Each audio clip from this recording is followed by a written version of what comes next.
Hi, I gotta tell you, as soon as I started using a vitamin C serum on my face, I saw a significant transformation in my skin. So if you're watching this video, you're probably trying to decide if you want to use a vitamin C serum and which one is right for you, or maybe you're just looking to switch.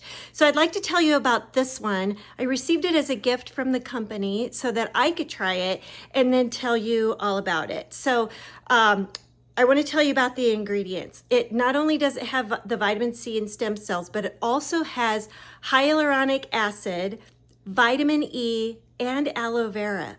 All very, very good ingredients for your skin. And it's all combined into one serum, which is amazing. So you're just going to start with clean, dry skin, and you'll put this on before any other product. And it feels good going on. It just takes like one dropper full to do your whole face. You might want to do another half a dropper full to do your neck. Don't neglect your neck, ladies. Do not neglect your neck.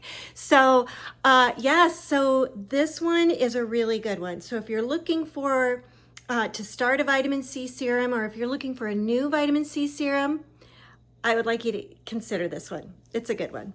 Thanks. And if you are already using a vitamin C serum, I would love to hear about your results. Please put it in the comments. If you like this video, please hit the like button. And if you'd like to see more product reviews of cool products like this, please hit subscribe. Thanks.